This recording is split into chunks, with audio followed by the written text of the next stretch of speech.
Most welcome to my YouTube channel. I'm really glad to be back. Today, I'll bring you a really brilliant topic that you never even regret of spending time in watching this. So, at the end of the video, don't forget to click the subscribe bell as well as notification bell to keep updated. So, today, I'm going to take you through the addiction. Most of the people they are struggling with the same addiction. So, this is going to be a really brilliant topic that you are going to enjoy, and it's going to be a life-changing opportunity to some of you. So let's go ahead. When we're talking about addiction, what do we mean? All right, addiction is a neurological disorder characterized by the persistence or intense um, urge or to engage in a certain behavior, or sometimes is you can define it in the word to say is the continuation of doing something that you don't want to stop that result to harm consequences, right? So most of the people that are struggling with these challenges is a chronic disease that is really involving with complex of interaction among the brain circuit. Most of the people, when you are having the mind of addiction, it comes first in your mind to think to say, "Oh, I think let me do this, let me do this, let me go and smoke, let me go and drink, let me go and pray." Or there are different types of addiction that people have. Some they have addiction of reading too much. Some they have got addiction of spending time on phone. Some they have got addiction in many platforms doing different things. So some they have got addiction of pornography. Some of they have got addiction of many things. So when we're talking about addiction, it's not only sticking on one thing, but something that you do repeatedly that result to harmful results. That's what we call addiction that disturb your brain. So let's talk about what happened for a person to have addiction. So before I jump to that, let me first extend to explain this part so that you understand what it is. So for you to have addiction, for example, people who are having excess of smoking, what happen is when they get the smoke, the dopamine, the that smoke is containing, or the cigarette contain the nicotine, right? So nicotine is going to get to the brain and stimulate the brain to produce what we call the neurotransmitter, what we call dopamine. So dopamine, once it's produced in the body, it brings the pressure and addiction in your body. So you, every time you feel, you'll be feeling like you have to go and smoke. The moment or you go, you have to go and drink, or you have to go and use your phone. Or because what happened, like, I'm trying to stick first to the people who are having the habit of smoke. So the moment the dopamine drops in the bloodstream, you are going to be feeling uncomfortable whatsoever. It's going to be causing you to, like, you should go and do it, you should go and smoke. All right, so it's going to give you that essence of trying to go and do it, right? So that the dopamine level in the bloodstream has to be maintained this stable, right? Has to be same. So that's why it's always said to say a person who is smoking or a person who is drinking, it's not easy to quit at one point at a time. It's straw by straw. All right. So I'm going to take you through different steps so that you have to understand the fact and how you can overcome some of the challenges that you're going through, some of you. So let's look at some of the causes of addiction. So here we have got family history. Some of the people will have to first figure out their family history, where they're coming from, what they do, and how the parents have been doing it. So it might be genetic transition from the parents to the offspring. So we have to draw the understanding of the parents. We have to get the history of the parents in order for us to understand their present children, so, or their offspring, or those people who are struggling with the addiction. So we have to get in touch in understanding all of those things. And we have also a mental health disorder. Some people, they're having addiction just because they have got mental health disorder. Remember, we mentioned of brain circuit, which is really important, which where we're looking at the communication of the brain and also neurons, which are very very essential in the body. So you find that the communication in the brain or maybe in the body is compromised, and the person is going to experience such challenges. So it's really important that we have to figure out and help the people so that they are able to live healthy. So I'm going to take you even for the how can you treat it? So I'm still on the causes of it. So taking highly addictive drugs. Most of the people sometimes they use, for example, if you are taking marijuana, of those things or drugs that are highly addictive, that make you, that give you a pleasure to be taking them frequently. You, as I earlier say, if you are taking a cigarette, you take a cigarette, it's going to stimulate the brain to produce the dopamine in the brain. So, and it's ready to move in the bloodstream. That's why you feel that pleasure to say, oh, now I feel good, now I'm okay, because the dopamine have been produced and it's released to the bloodstream. So you feel like it's normal now. All right. So, but if you try to avoid bit by bit, for example, if you take I'm going to get you to that point so you get understand what I mean. All right.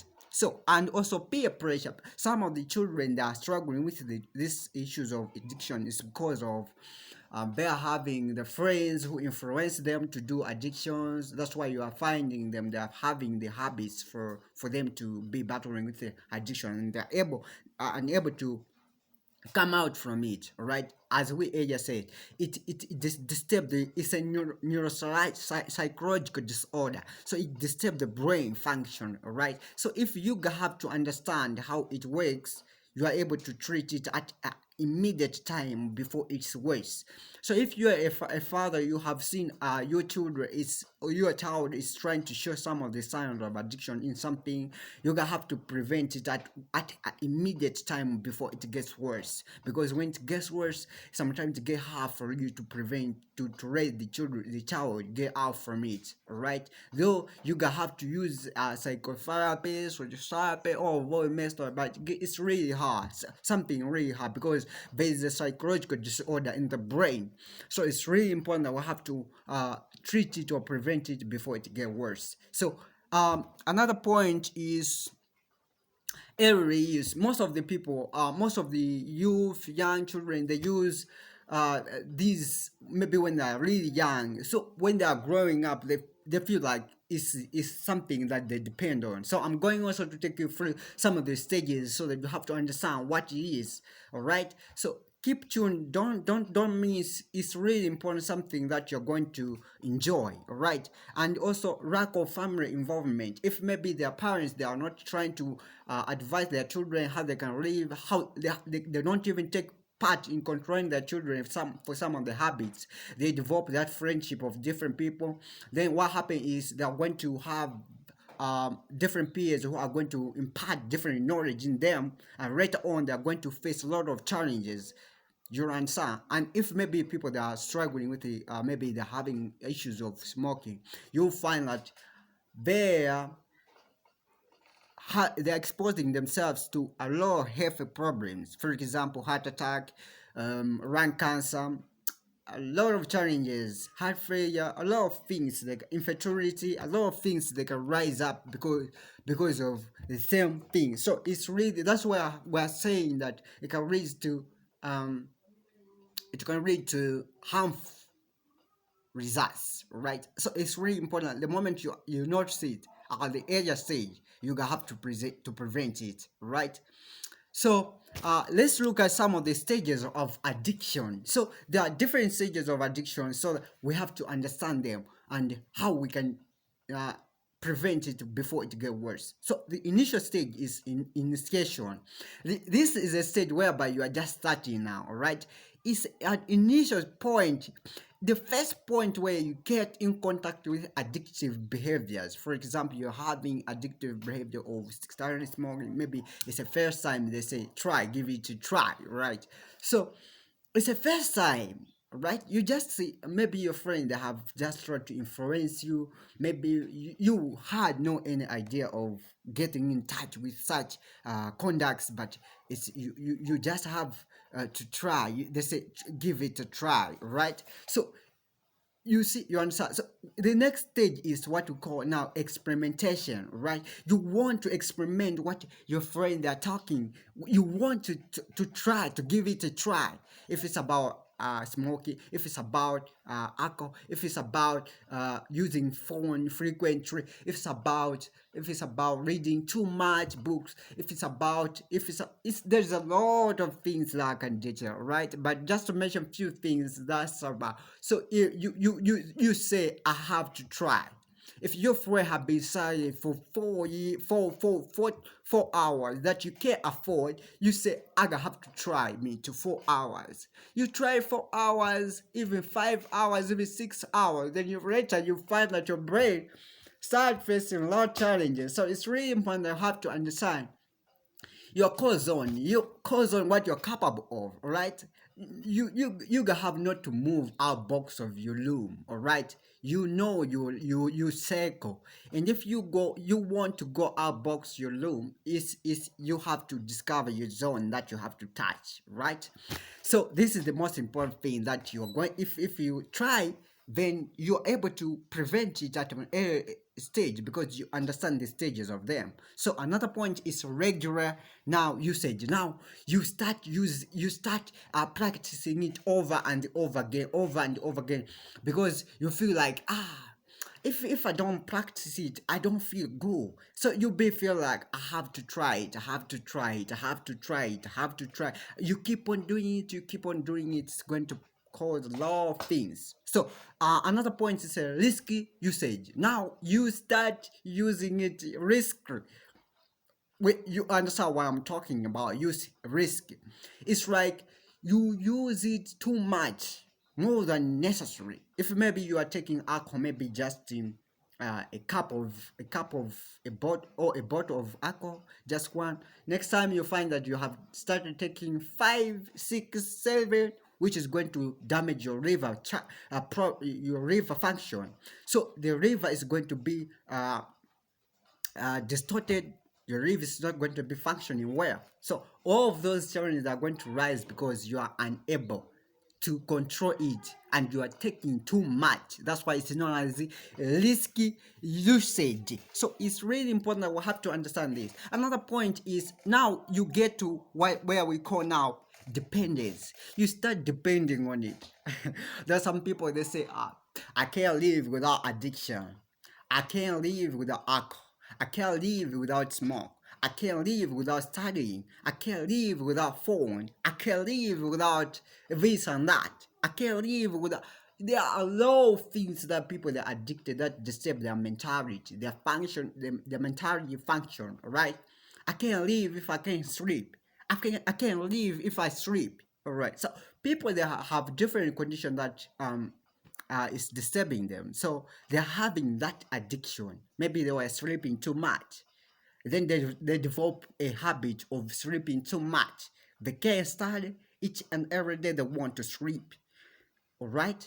And some they have the habit of not sleeping. If they feel they sleep, they get sick because they have not been adapted to such things.